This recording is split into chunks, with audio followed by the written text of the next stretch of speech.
This podcast is brought to you by Guerrilla Podcast Syndicate, powered by Kangaroo Fern Media Lab. Kangaroo Fern is Australia's independent video and podcast management agency with the mission to help individuals and entrepreneurs to start their own podcasts and harness the power of podcasting. Book now via www.kangaroofern.com. A Kangaroo Fern production. A Guerrilla Podcast Syndicate. Thing we can do is just get stops and run. Stops and run, guys. Push, push, push every time. Extra session with Kiko Malikdem tackles everything about the world of sports, especially the one close to the host's heart, basketball. Updates, discussion, clarification, name it. Extra session has it. Extra session with Kiko Malikdem.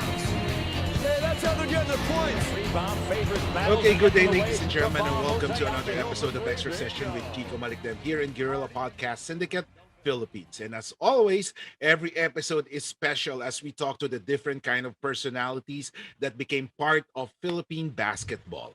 Today, we have with us a veteran basketball player. He's listed as one of the highest scorers in US collegiate basketball. Number 25 in points scored, number 16 in average points in his entire collegiate career. He played in the PBA twice, with the first one in 1989 with the crowd favorite Anejo Rhum, 65, now known as Barangay Ginebra, and returned the following year, 1990, to guide the Purefoods Hot Dogs franchise, now known as Magnolia Hotshots, to their first ever championship under the late great Baby Dalupan.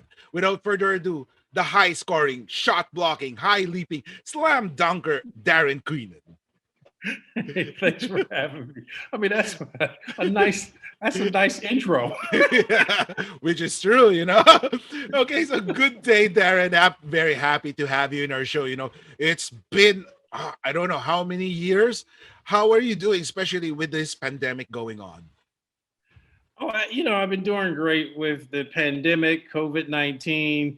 You just can't go out and have fun like you used to. You know, you got to be very careful. It has to be strategic on where you're going to go, and you don't stay too long. And always make sure you wear a mask. Yes. Okay, so let's go straight to the point. Let's talk about your colorful basketball career. How did it start for you? You know, were you really into basketball when you were still small? You know, when I was growing up, I actually played three sports. I played football, baseball, and basketball. Wow, multi-sport. And when I was entering the high school, well, I also wanted to focus on my grades. So playing all three takes a lot of time. And a lot of my friends play basketball. So I said, you know what? That's the one I'm going to focus on. I see. Then you became part of the Lehigh, correct me if I'm Lehigh wrong. University. Yeah, Lehigh men's basketball team, university and college. What was the factor that made you choose that school, the Lehigh? Other academics, and also Fran McCaffrey, who's coaching at the University of Iowa now. Yes. Fran was actually the youngest coach. You know, he was the head coach at 25. So it was very easy for him to relate. Now in high school, he was there all the time. I saw Fran every single day. So, I mean, every single game I looked up, there's Fran.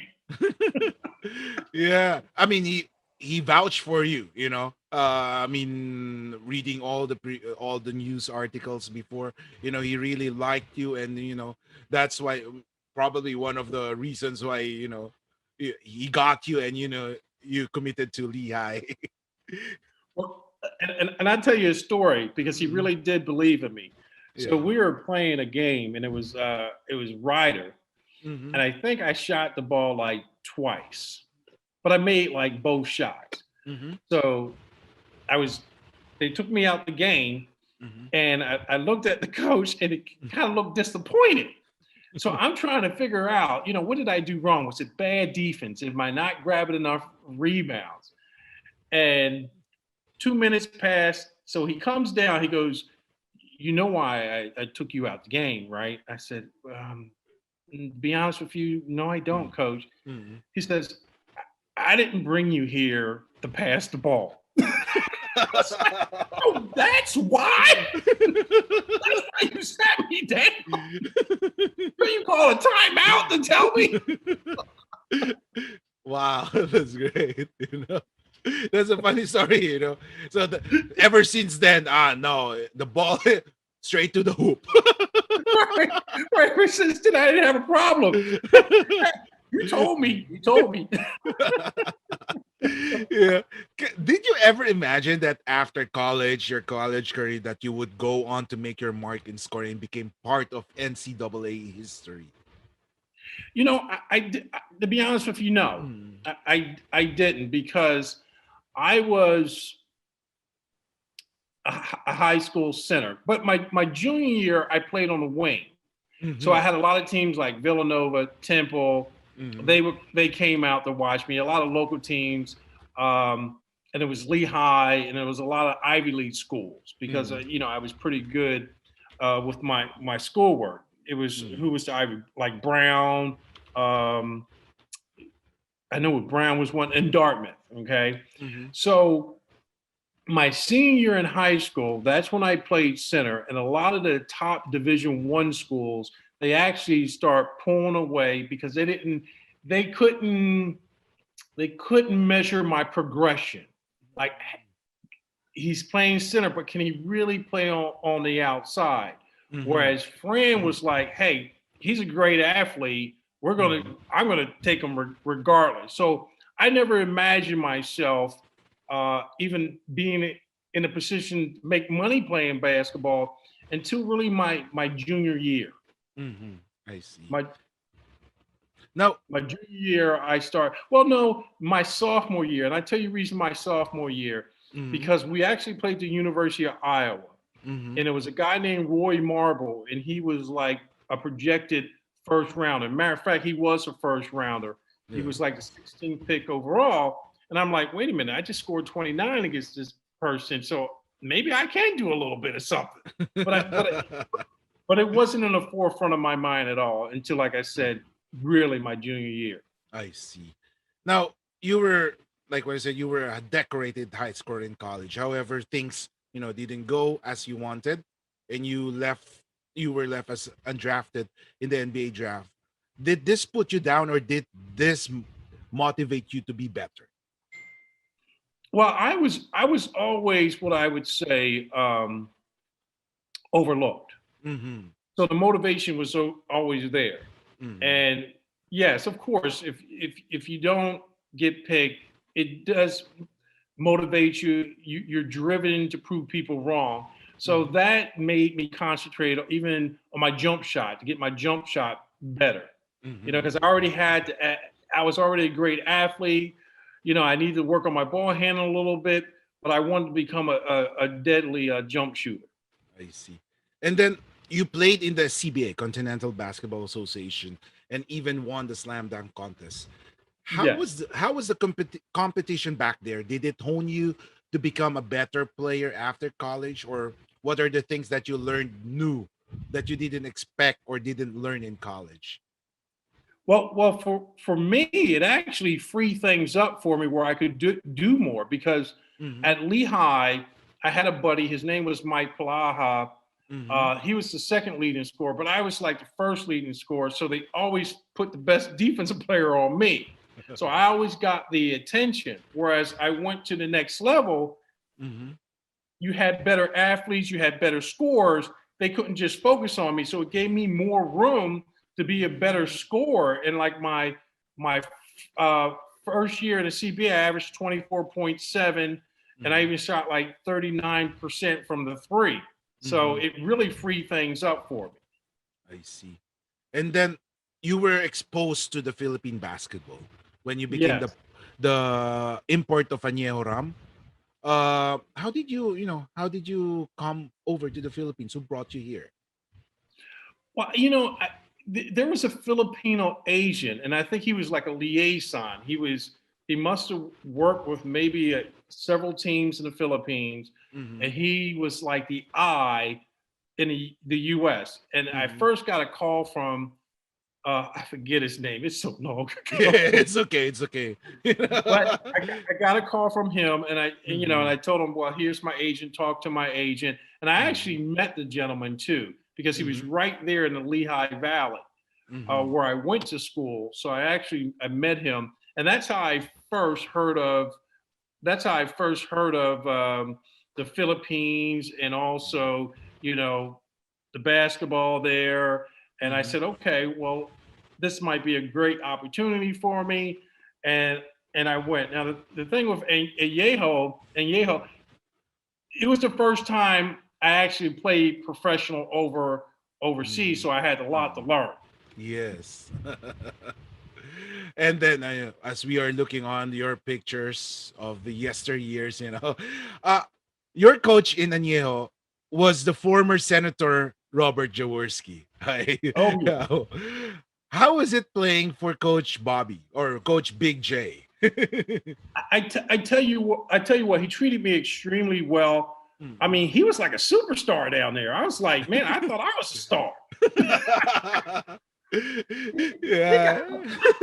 he got a lot of attention, And I heard a lot of great things about him, and I wish I could have brought a championship to him as well, Mhm. but I had a lot to learn, Mhm. But I think that year there taught me a lot, Mhm. and also the style and the pace of the Filipino basketball, and also the player I looked at, I said, you know what, this guy is kind of has a similar built like myself.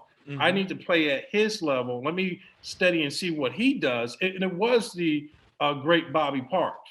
I would Mhm. watch Yeah. what he did because I was kind of like the same height, same build, very athletic. Bobby was athletic. I was athletic. And I learned Mhm. a lot from him. So in the second year, I was really prepared.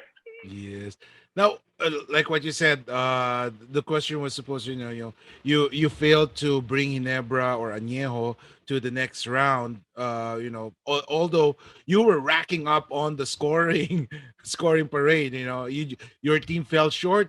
If I'm not mistaken, you lost to Alaska in a playoff match back then. Right. And then I'm pretty sure you were you were disappointed with your performance. I mean, even though you're scoring, because Well, you failed to bring the team to the next round.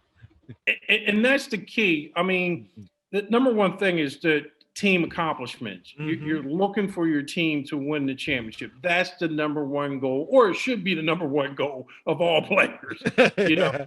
is team success. And Yes. if the individual accolades come along with it, then that's a Mm-hmm. bonus. But the number one thing, you have to be focused on the team.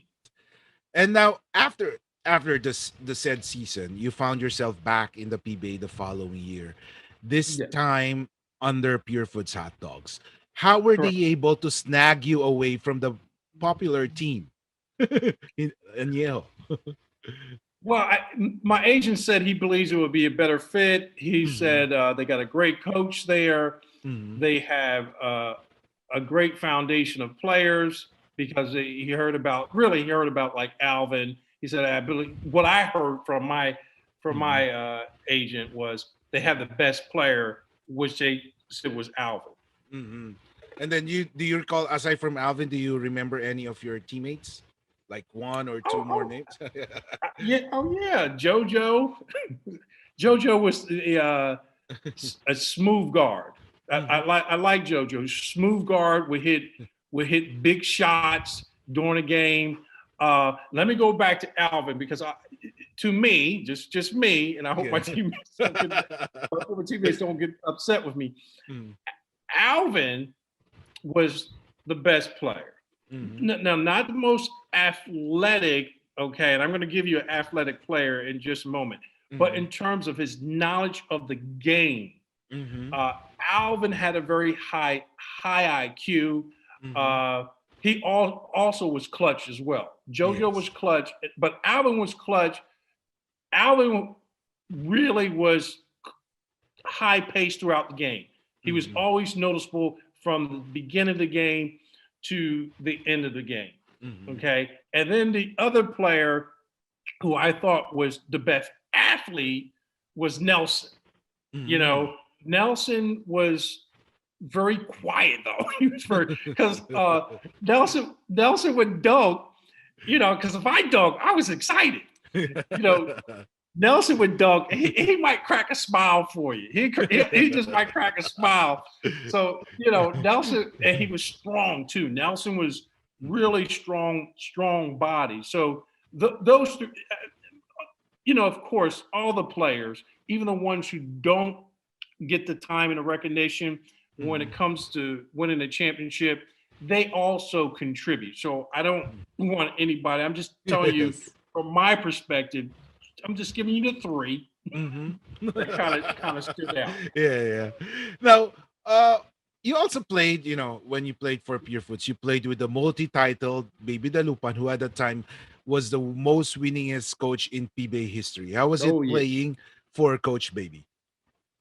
You know, I played with a lot of great coaches, and I'll just Mhm. name a few, and then we'll talk about Mhm. uh, Coach DeLuca. I Mhm. played with he passed away, Flip Saunders. You Oh, remember yeah. him, Yes, Minnesota yes. Timberwolves. Mhm. Um, I Rudy Tomjanovich. Actually, I worked out with him. He was with the Houston Rockets.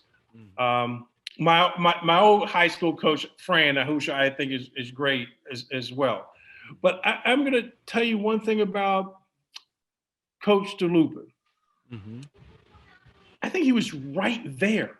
He Mhm. was right there. And the one thing I liked about Coach DeLupa's style, and it resonated with me, he always, when we had our conversations, it wasn't like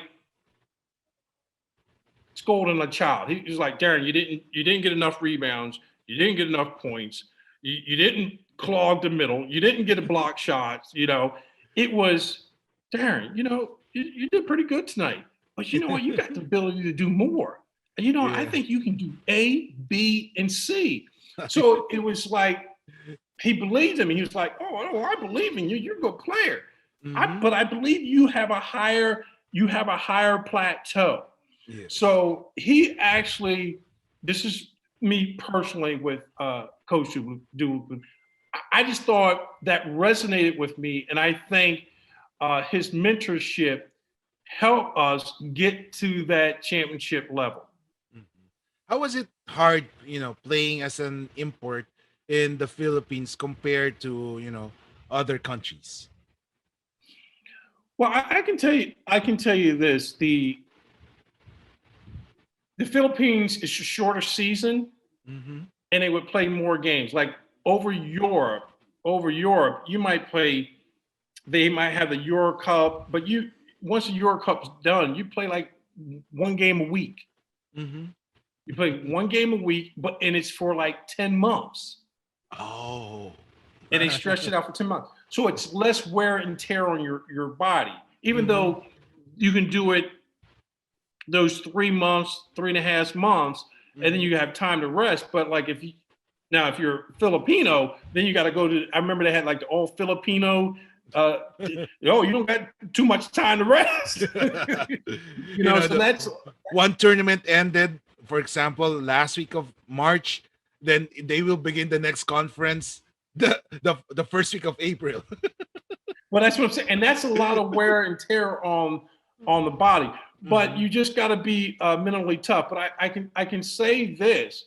Um, Now, the two organizations that I played for Mhm. really made it comfortable, Mhm. and Pure Foods for me actually made it extremely comfortable Mhm. because when I was there, they gave you a driver, so you didn't have to worry about driving. Or I Mhm. probably got lost. That's why they gave me. Um, if you got sore, they also had a masseuse for you as well. Oh, okay. So you had a masseuse who could rub out the soreness for you.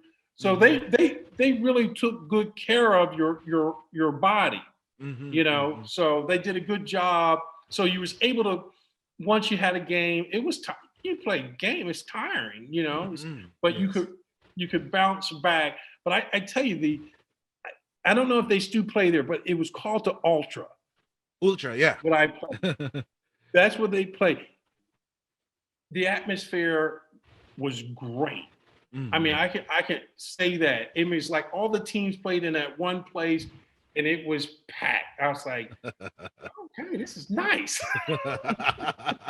Yeah. Well, Ultra is still, it's now known as Phil Sports Arena here in the Philippines. But Okay.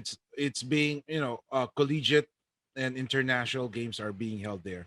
But the PBA has transferred to the Araneta Coliseum. And sometimes in Mall of Asia Arena, just you know there's a lot of changes, but definitely that Ultra Day, since it's near my house, was like what you said, was amazing. The atmosphere was great. You can feel, if you're if you're this nervous in a game, you'll really feel your heartbeat. Oh yeah. Oh yeah. Now I can tell you now the good thing about most ball players, unless you're like a rookie in the Philippines, you, if you never played in front of a big crowd, oh, you can get nervous. I could see with back then that type of audience being put under that spotlight, it might take several games to get the nerves out. And as an import, you don't have enough. You don't have the luxury of time. You have to prove yourself immediately. Well, but most imports normally already played under a big crowd. That's why I said Filipino, who's the first time playing in the big crowd. Now, how was it like, playing against Filipino players? I tell you, I thought they were very good. At least with the Pure Feud hot dog, that team, I thought the three players that I mentioned to you were exceptional. And I thought they could play in a lot of countries. I thought they could play, like if they went to college, they would be exceptional players. Now the players I played with, and I'll tell you the championship game as well. But if you're going to ask me about that, Yes. then I'll tell you how exceptional they are. But I thought they were excellent players. Yes. Now, we're talking about the championship. How was it? Well, and that's the thing. Now, the championship game, it was. Remember, we had Walker Russell, and Walker Russell was actually playing extremely well. And then we lost Walker Russell. If you want to talk about that, we get into that later. But then we brought in Rob Rose. So during the championship game, I think it was like the very last game, because the championship we played several games. Yes, game the 5. very last game. Rob was injured. Yes, third quarter or second quarter, something like that. Yeah, it was second or third. Most of the time, you're going to panic because you're going to say, "Oh my God, now there's two imports compared to one." But we didn't panic, and here's the reason why we didn't panic: because I thought we had three. Of course, this is my opinion. I thought we had the three best players. Yes. The three guys I mentioned to you. And I thought Alvin was just as important as any import. That was my opinion. So when he got hurt, there wasn't, and that's why we won, because there was no breakdown. We had a clutch shooter in JoJo. We had always Mr. Clutch in Alvin, and we had athletic, strong body Nelson who can get in there and scrap with anybody. Yes. That game, actually, a lot of fans reading from the community boards, were really, they look up to you because you after Rob Rose went away with an injury, you held up the fort for Pure Foods at that time, and then against two exceptional imports from Alaska, and playing with that, like what I said, you trusted your teammates, really makes a big difference. And if I'm not mistaken, the score was 99-98 for game 5. It was a close game. Well, and like I said, I actually think we weren't at a disadvantage. Mm-hmm. And maybe that's So you want to start a podcast, or perhaps you've already started one, but you're still unclear on how you can actually make this podcasting work. No worries. That's why we're here for you. We are Guerrilla Podcast Syndicate, powered by Kangaroo Fern Media Lab. Join our network. Contact us at info@kangaroofern.com, because we're stronger together. a mental thing. Because I see these guys, I see my teammates play all year long. Mm-hmm. So I didn't think of course, you're thinking, oh, Rob Rose, I wish we could have him. But I was like, okay. I looked around, I said, oh, I got the best Filipino players. Yes. And, I don't know what probably happened after, but I know Alvin was probably an MVP. JoJo probably might have been an MVP. And I'm thinking, in my opinion, Nelson was probably an MVP. Sometime. Yeah, well, they were considered as, legends of Philippine basketball already. But, for the three, it was Alvin who got the most MVP. I mean, he was the only MVP winner. He won it 4 times.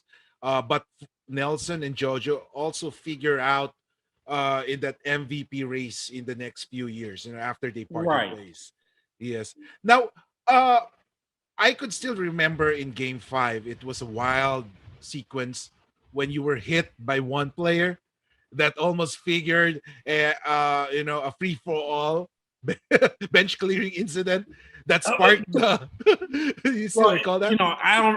I just remember winning, so you got to explain that scenario to me. Yeah, well, I think you were going to drive to the basket, and then one player from Alaska hit you hard, and then Alvin was really mad at him, and he was going to charge to that person, and then there was a bench clearing incident, something like that. I think that's Let me tell you, my players had my back because and they just wanted me to remain calm, stay focused. We're so close to our goal. And the goal was, and I heard that a lot, just like my teammates. Pure Foods always good, but they never could win the championship. It was like a curse. We got to break the curse. And I think I was like, oh, we're so close to breaking the curse. Don't break my player. Yeah. And it was, not only you gave Pure Foods their first championship, and you put, the journey, if I'm not mistaken, ended on the week of Christmas. Plus, yes, you were the only team to come back from a 0-2 deficit at that time, aside from the famous Crispa team, Redmanizers. But then after that, you were the second team, but it took a few years after to come back from a 0-2 deficit. How special was that? Well, at the time, you're down 0-2, you are feeling a little nervous. Yeah. But I said to myself, if we win, and this is what I honestly believed, and the outcome speaks for itself. I said to myself, if we just win that next game, down 2, we're going to win it. We're going to win it, because I always thought at the time we were better and we weren't playing up to our capability. And Alaska was a good team as well. So we couldn't have a fall off and expect to be Alaska. They had good imports. They had very good players. I think his name was Alvin Perez. He was a little 6'2" guard jumper. You had Sean. But I knew if we would play up to our capability, then we would have the advantage. So we weren't playing to our capability. But once we start playing to our capability, I was like, boom, that's the confidence builder we need. Now we're going to win it. I think that the high leaper that you were talking about, Alaska, was Paul Alvarez, Bong Alvarez, something like Yeah, that. that was his name. Yes, and then Sean Chambers. Now, what did you learn from playing in the Philippines? What did I tell you? I learned a lot from playing in the Philippines. The one thing I learned is because I was coming out of college, so Mhm. to get stronger, Yeah. to be professional, and also to be coachable. Mhm. And I think that helped me in my endeavors to have a lot of success with my career over in Europe. Mhm. Because it's the first time, especially with Anejo Rhum, and then I went to Purefoods. It's really playing under a professional atmosphere. I see. Whereas in college, um, I was the scorer. But I didn't really have to focus on score. you know. Whereas here, the one thing you learn is you have to maintain your body because the expectation is you have to be able to have high output each game. If you Yes. have just one game and then good game and then you have a so-so game, then a bad game, then a good game, you're not doing your team any favor. The Mhm. coach wants somebody who's steady. Okay, can I rely on you? Or if you're a rebounder, Mhm. if your job's to get 12 rebounds a game, Mhm. okay, maybe you get 14 rebounds. Okay, you get 10, but you're not going to get 2, then 20, then 6, then 25 because your coach is like, I can't have that. I need you to be stable. So that's the one thing I learned. With Mhm. Coach Dalupan, I said to myself because, and he taught me this as well. You know about the expectations. Darren, this is what we expect of you, but I believe you can do more. So I already knew there was a floor that he was expecting me to do. And it was a pretty high floor, but I Yes. knew it. So I knew, okay, well, you know, Coach Lupin is trying to put all these pieces together. I have to be the stable piece. Yes. Yes. You're coming in here. That's why they're bringing imports in. So you play at a high level, and Mhm. then let the coach work out the other pieces around. Now, with and I think that's what Walker Mhm. might have didn't understand. Very Yes. great player. Oh my God, this guy could pass like no other. Mhm. Walker Russell. Yes. But you have to be a professional. You Mhm. have to be a professional. Yeah, see, Walker, he was Yes. he he was a good guy, really good game, exciting, and I heard things. After a while, I was like, well, we're gonna let go Walker. Okay, huh? Is that the right move? Mhm. But at the time, you're trusting the coach, Mhm. and a team's not going to be successful unless everyone understands we have a mission to win a championship. And that brings in hard work, dedication, being coachable, and most of all, being professional. I mean, taking care of your body, Mhm. not going out partying all the time because Mhm. you can get lost in that. I mean, Yes. Yes. any player could get lost in that, but that's part of your job. Mm-hmm. That's good. That's good. Now, earlier I saw no, I mean, we saw the picture on the screen for Russell, and then right now you're seeing the championship. The faces. There's Nelson Oh beside yeah, the red guy, and then there's Dindo Pomaren, the point guard above yep. He's Nelson. our point guard. And then of course there's Rob Rose is on the far end. I was looking for you in this picture. However, I wasn't able to. I can't, I can't find myself, but here's the thing: when it comes to championships, Yeah. you have to let everyone celebrate. So for me, is Get up there, do your thing. And I think I'm kind of like, you don't even see Coach Dalupan. Yes, yes. I bet you Coach Dalupan and I were somewhere talking. Yeah, But, yes, correct. but see that guy right there? Wasn't he the assistant coach? You see the Uh, trophy? yes, yes. I'm not sure, He's, but most likely he's one of the assistant coaches. Yeah. he reminds me of the assistant coach because I also talked to the assistant coach a lot. I think he's done a great job also with the Dalupan philosophy. Yes. And I just think that all these players, they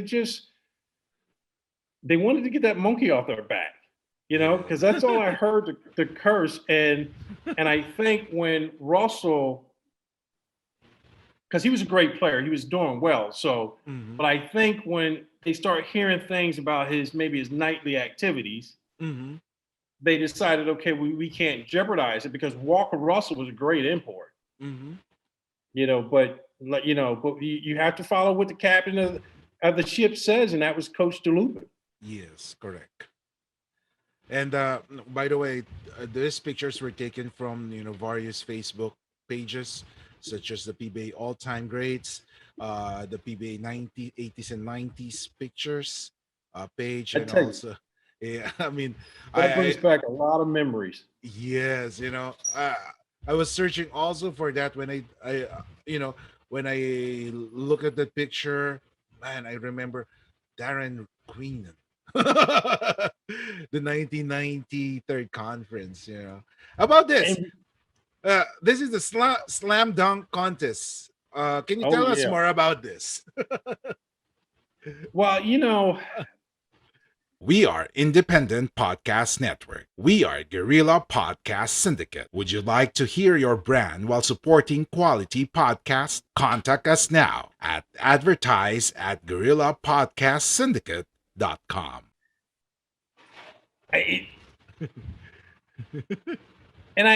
Nelson actually did that dunk. Nelson actually did that dunk. So I stole Nelson's dunk. I stole his dunk and I took credit for it. What did he say afterwards? He said, "Good job." Good job. You executed perfectly. That's why you won. Now, you won this slam dunk contest, right? In the CBA, yes. Oh, how about And how about in the Philippines? Yeah. We were talking about earlier off before the start. If you see the screen on the upper right, there's KP, the shoes that you wear. And I used to work, and I had a sneaker deal with KP now, and I think if you zoom in, you can see I wore the KP shoes, and I was wondering if they still have KP sneakers. Oh no, I don't think so. They ceased the operations in the middle of the 90s already. That's why But then that's a Filipino-made shoe, right? Yeah. Yeah, well, brings back memories. All those. You were a high leaper, and then slam dunk contest winner. Wow, that was something. Now, here's the thing. I must admit, you were a great import. I remember, like what I said earlier, you scored at least 80 points in a game in the Philippines, if my memory serves me right. The thing is, why didn't you come back anymore in the PBA? It puzzles me that a talent like you weren't called back to play again in the league.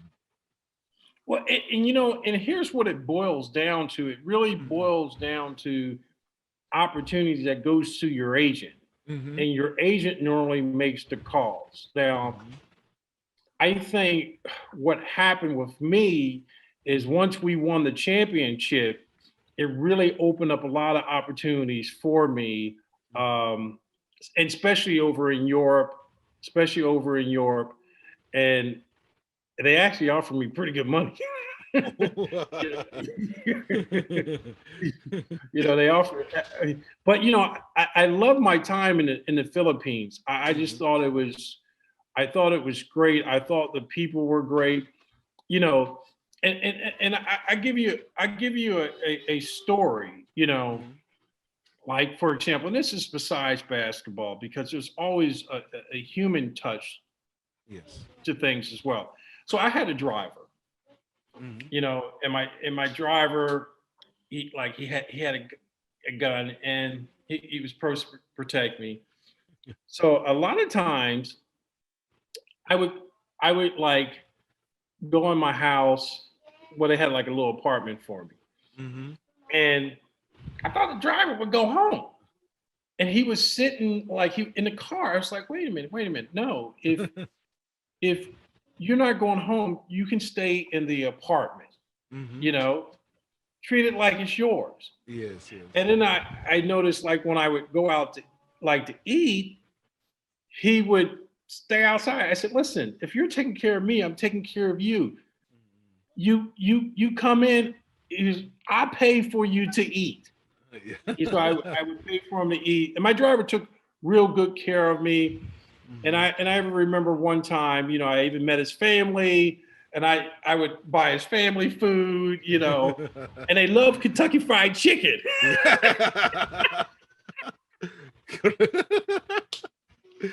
Yeah. Best tasting chicken. Yeah.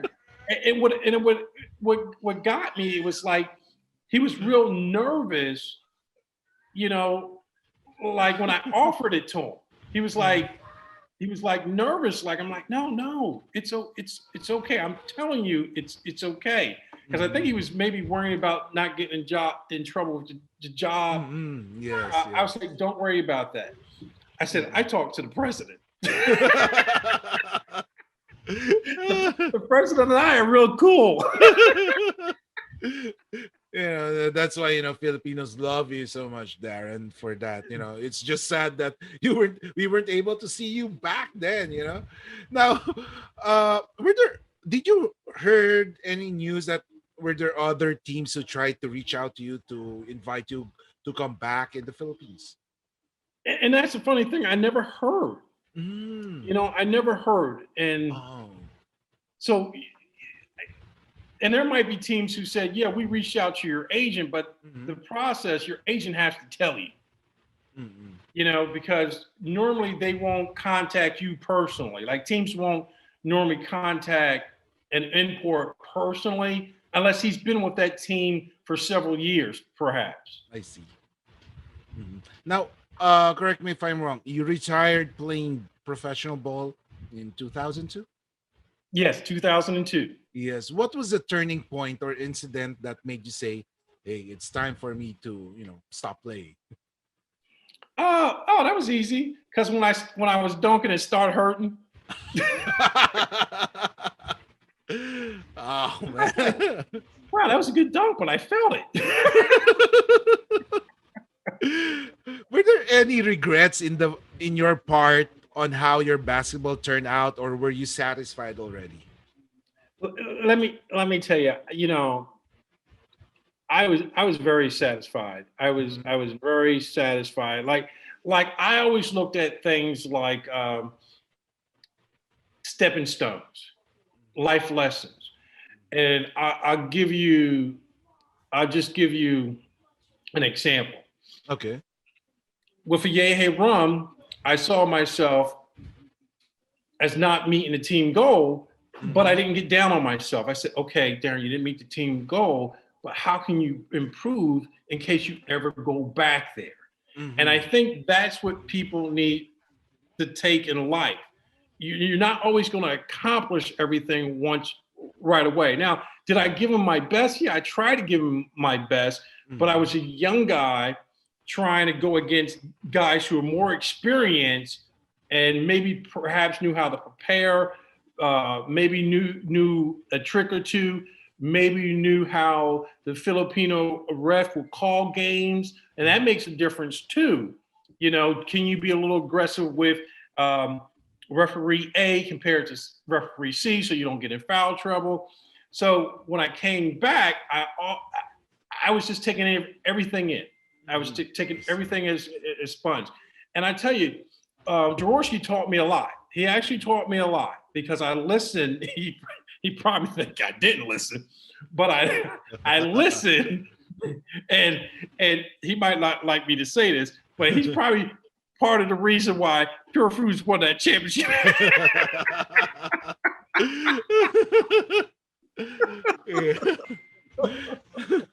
Now, what was your fondest memory of your short PBA career? Actually, just trivia: the coach that that you beat in the 1990 finals was Team Cone, and he overcame Coach Baby Dalupan as the most winningest coach, and he even coached the Purefoods franchise to a Grand Slam.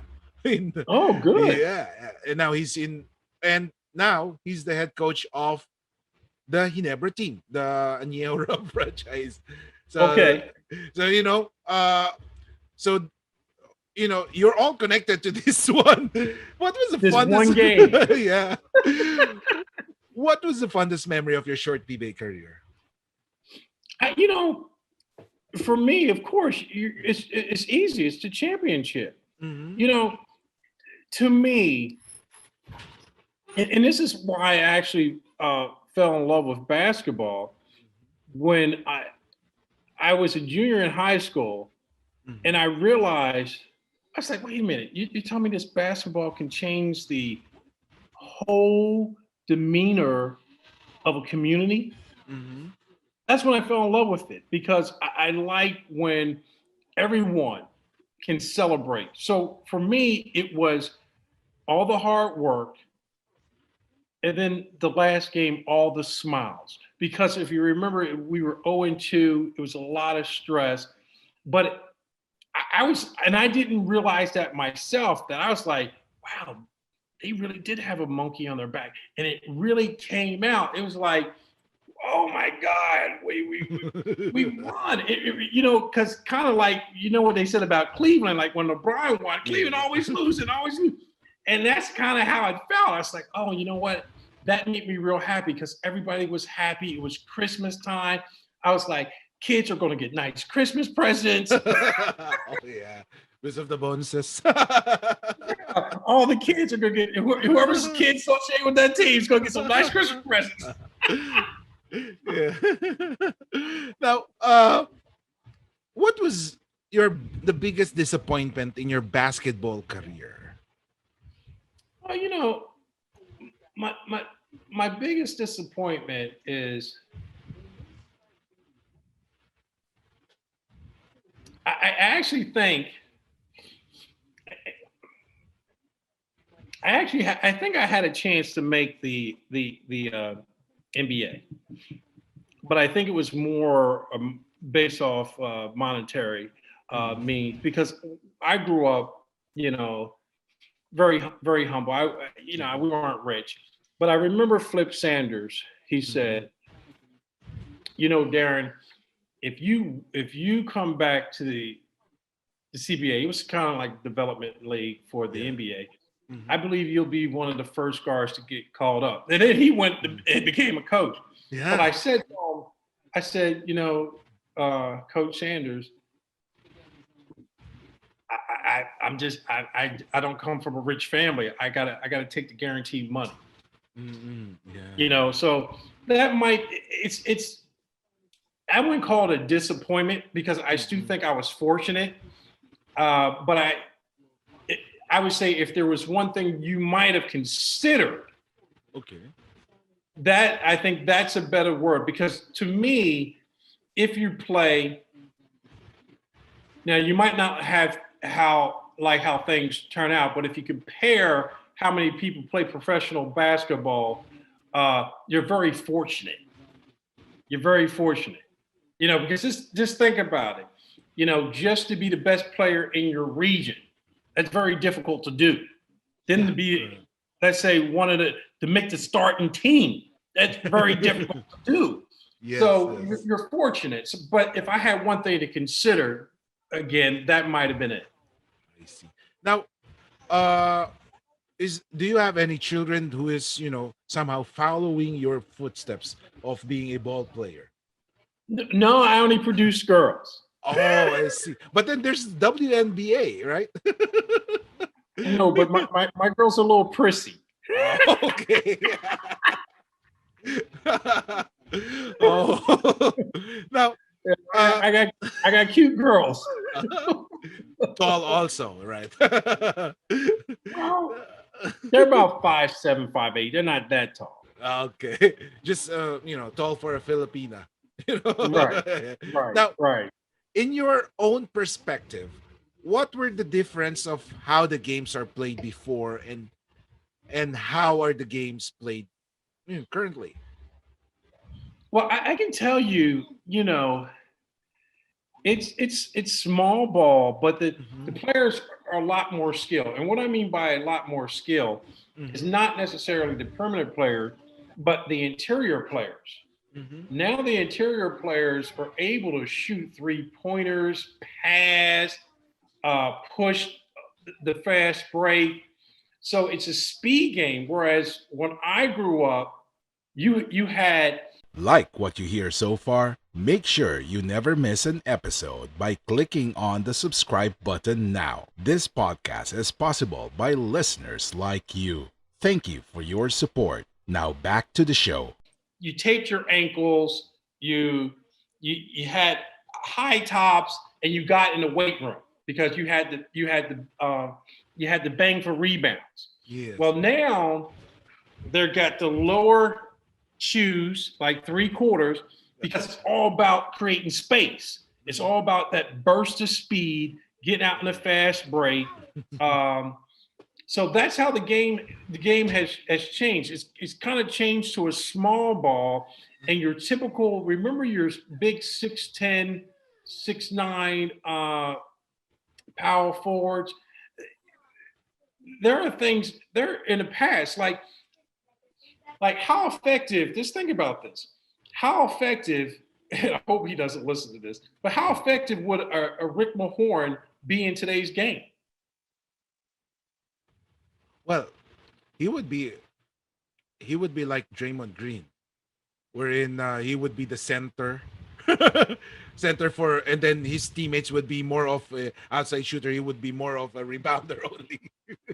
He would slide into the center spot, but Draymond Green has more basketball ability. Yes, He can push he can the push. he can push the ball. He'll shoot Can a three pass. once in a while. Mhm. He plays defense on 5, 4, 3, so he has Yes. more versatility. Mhm. Players nowadays have more versatility, and I Mhm. think that started with um, really, in my opinion, LeBron James, because LeBron, and it's speculative if he's the best player, Mhm. but he's the most versatile player. And I Mhm. think teams saw that and said, "Oh, you get a 6'8" guy who do everything. He could take you a long way." Mhm. Now, how do you think a Daren Queenan on your prime would would compete with the players today? Would you fit with the current pace of the game? Well, I was always a good athlete, so I Mhm. think it would actually have been a better fit for me. I see. And then it would just been, of course, you always have to have a little luck to Mhm. see if you get placed in the right situation. But I think that would increase my probability because of the small ball.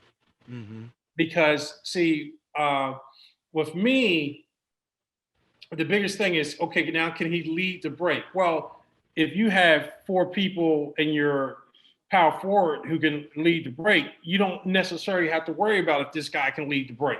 Mhm. So it's just totally different. So I think it would increase my probability of making it. I also believe because since you were you know how to play the 4 and 5, and then you slid to 2 and 3. You, like what you said earlier, you might be a Draymond Green already for this Right. for this era.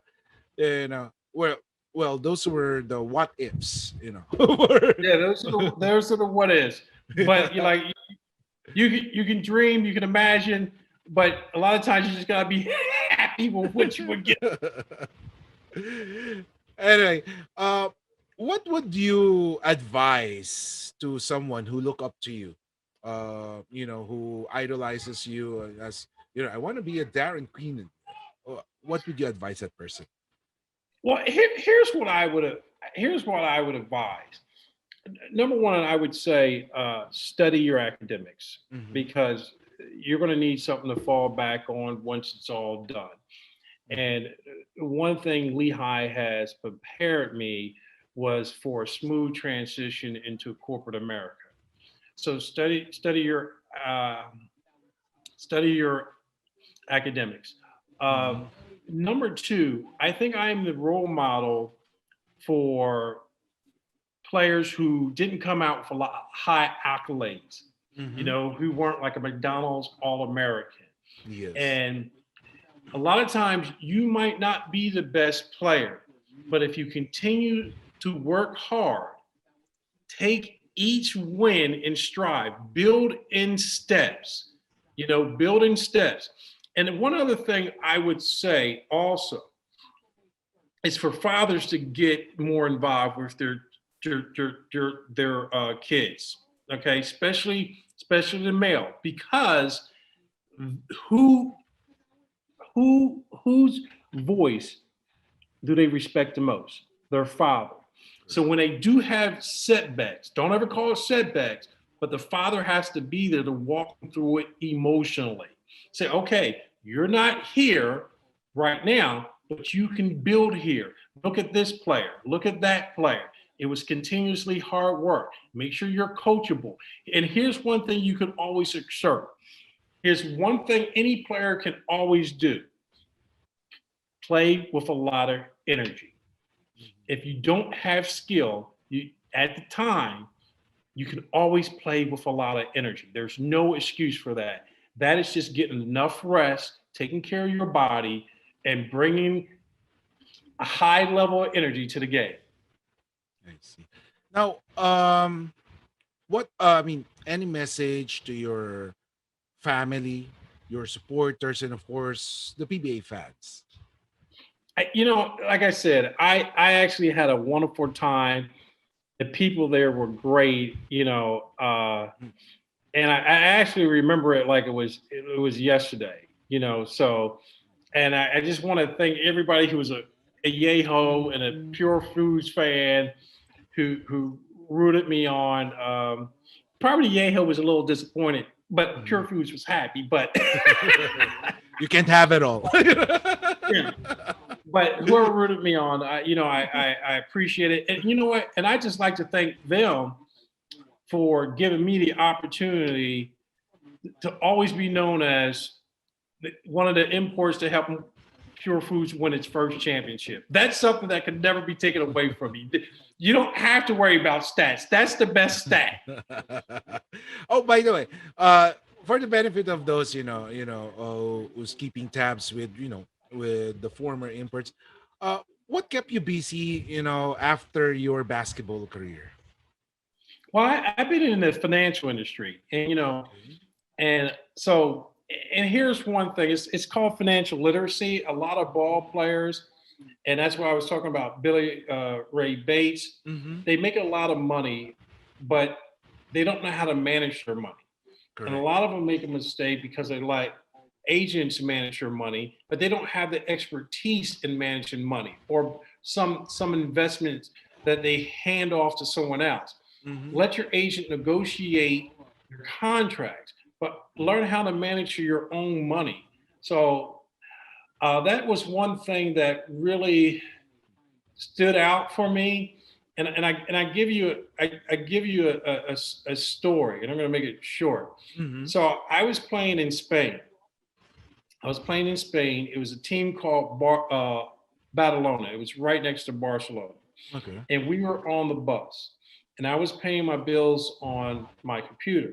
So my teammate came back to me and he goes, "Daren, what are you doing?" I said, I'm paying my bills." He says, "Why don't you let your agent pay your bills?" Mm-hmm. I said, "How much are you paying your agent? He said 4%. But this guy was a very good player. So it's about $25,000 a year he was paying his agents just to pay his bills. So I said, let me do a quick calculation for you. So he was about 25. I said 65 is going to be retirement. So that's 40 years. I did a payment of 25. I used the S&P 500, which is historically around 8%. Now, it doesn't assess the total risk, but it was just going to be a calculation. Then I hit future value. It was over $800,000. Wow. Okay. His eyes lit up. I said, yes, that is the time value of money that you don't understand. And once I start noticing, whoa, athletes really don't know, because athletes are conditioned. And this is because I heard it. Focus on basketball, let your agent take care of everything else, and you'll get a bigger contract. That's the mentality, you know. But then I start realizing it's not just athlete. Everyone needs financial literacy on how to manage their money. And I'm actually a certified financial planner. That's great. That's great. You know, you'll be helping a lot of, you know, athletes with that thing, you know. Yes. That's great. Okay, Daren, I know I've taken a lot of your time, almost an hour, but this has been a great walk back to the past, you know, reliving all the great moments. And I'm very, very happy that, you know, you were able to come back with my message. I think I sent you a message Yes. months ago, but you know, I'm very happy that you were able to answer it, and you know, we were able to set this interview. Thank you so much for your time. I appreciate your time, and hopefully we can do this again sometime real soon. Wish you all the best and good luck in your endeavors, sir. And of Well, course, yes, yes, Darren. yes, and thank you for giving me the opportunity just to show my gratitude to the Filipino family Mhm. who took me in and showed me, uh, I would say, gracious. They were just gracious. They were great hosts.